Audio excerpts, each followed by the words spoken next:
Desgraciadamente la masa está indefensa y no tiene una plena conciencia del significado de los mensajes que todos los días constantemente se están dirigiendo a todo el mundo y que están pues avasallando la mentalidad de los jóvenes. Se dice que los jóvenes están ocupados en muchas actividades, pero que no son las actividades propiamente que debieran interesarles, y a mí me parece que eso es cierto. En un libro que yo leí no hace mucho, es un libro de arte, y el autor de este libro es Perry Anderson, es un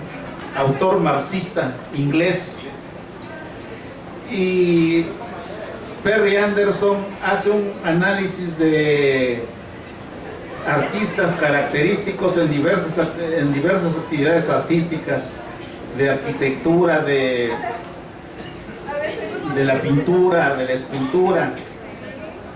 pero él tiene una mira marxista, es decir, toma en cuenta las circunstancias sociales, las circunstancias históricas, las circunstancias políticas, y hace un recorrido que más o menos va desde la terminación de la Primera Guerra Mundial hasta nuestros días, y refiere que el mundo pues se ha desarrollado al son de una lucha, de una contradicción de clases. Llega hasta lo que significa para él la caída del Estado soviético, y analiza puntos de vista de gente importante, ¿verdad? De filósofos, de políticos y desde luego de artistas también. Y todo esto se refleja en el arte, en la actividad de los artistas a nivel mundial, las corrientes del arte en el mundo. Y la mira de esta persona, porque él es un historiador del primer mundo, ya que él es inglés, él se contrae a analizar lo que ocurre en los países capitalistas más importantes, en Estados Unidos, los países de Europa, Francia, Inglaterra, y poco se ocupa de los países que ellos llaman subdesarrollados, como México, como los países latinoamericanos. Y entonces llega a la conclusión, con base en lo que ocurrió con el Estado soviético, en que esa caída del Estado soviético fue provocada obviamente por la actividad del mundo capitalista, pero también, sobre todo en él, existe la convicción de que el fracaso del Estado soviético se debe a la misma naturaleza, al mismo carácter de ese Estado, que no supo sostener los pilares fundamentales de un estado de cosas diferente al estado capitalista. Y creo yo que él finalmente adopta como conclusiones una actitud derrotista, una actitud pesimista, porque considera que en el momento actual, en la etapa en la que nos encontramos, que quizás sea una etapa de transición muy difícil, muy confusa, en que estamos viendo nosotros el resultado del triunfo dentro de esta concepción de la lucha de clases a nivel mundial. Estamos viendo el triunfo del mundo capitalista, y él hace reflexiones en la juventud, acerca de la juventud, y desde luego se refiere a la juventud de esos países capitalistas, pero que también tiene mucha importancia por las comunicaciones, y estas son ideas mías ya, del grado a que ha llegado a comunicarse el mundo entre sí, Entonces nosotros estamos también influenciados por lo que pasa en los estados y sociedades capitalistas. Los jóvenes del mundo actualmente, y me parece que esto también pasa aquí en México, están bajo la acción de los medios de comunicación de los países capitalistas, en donde lo que predomina son los valores capitalistas, precisamente el consumo. El consumo es una de las leyes que nos acosan a nosotros todos los días. Y entonces él considera, Terry Anderson, que en este estado de cosas quien está ganando son estas fuerzas capitalistas. Y uno como habitante del mundo subdesarrollado, que así nos llaman, pues se pregunta qué cosa va a pasar, que siempre nosotros vamos a estar atentos a lo que pasa en Europa, a lo que pasa en Estados Unidos, a lo que pasa en las Islas Británicas. Considero yo, y a partir del movimiento del 68, que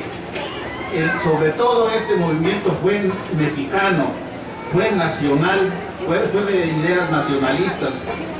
autóctono, por decirlo también de esta manera. Y considero que nosotros tenemos esa grave responsabilidad de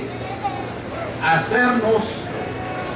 un carácter independiente. Los compañeros que me están presidiendo en las palabras se están refiriendo a diversidad de aspectos muy importantes. Uno de ellos acaba de mencionar el triunfo electoral de una fuerza política que es distinta hasta cierto punto a las que han venido dominando aquí la política del país, pero sobre todo nosotros no tenemos que confiarnos de ninguna de estas fuerzas, porque finalmente a ellos corresponde formar parte de un sistema político, y nosotros sabemos que ese sistema político está dominado por las mismas fuerzas que están detrás del partido político, del grupo, del consorcio de fuerzas políticas que acaban de obtener el triunfo, son las que han estado teniendo el poder y el manejo de la política en México desde que triunfó el movimiento llamado de la Revolución Mexicana. Entonces, nosotros no podemos confiar en este sistema de fuerzas políticas rampantes. Tenemos que tener un espíritu crítico, tenemos que seguir luchando porque se cumplan los problemas nacionales, porque se cumplan la solución de los problemas nacionales, porque la universidad llegue a las grandes mayorías, porque los jóvenes estudiantes tengan acceso a trabajos dignos, y eso solamente se logrará exigiéndonos nosotros en primer lugar ser activos partícipes, ser actores de esta lucha política, para poder tener cara y exigirles a las autoridades, porque del Estado no nos va a venir la solución de nuestros graves problemas. El equipo que acaba de tomar formalmente ya las riendas del poder,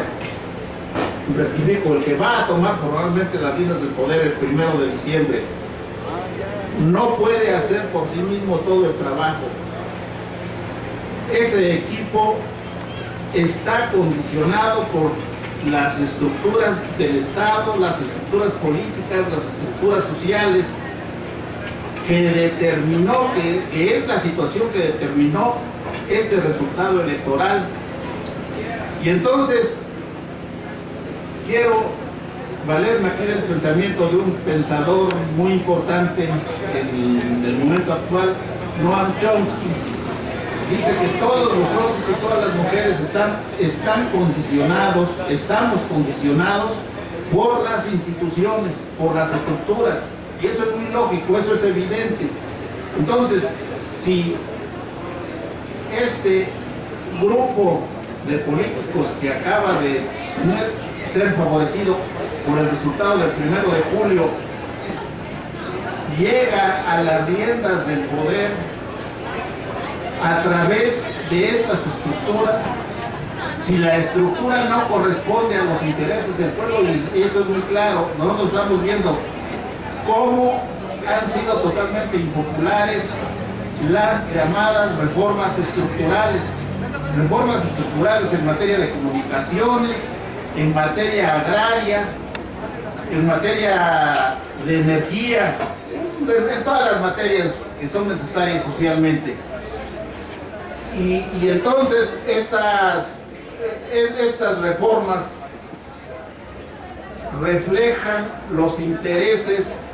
de esos partidos políticos, de esas estructuras. Y entonces nosotros tenemos que ser exigentes para que se cambien las estructuras, para que se echen abajo esas reformas estructurales. Basta de tantas mentiras, ¿no? De crear empleos y dar oportunidades a los trabajadores, siempre bajo ese pensamiento, bajo esa metodología estática y que no representa más que ideas que corresponden al sistema político, compañeros. Entonces, por eso considero yo que la lucha tiene que seguir, como se dice en las manifestaciones, que la lucha sigue y que siga. ¡Viva México, señores! ¡Viva los que luchan por la libertad y por la justicia!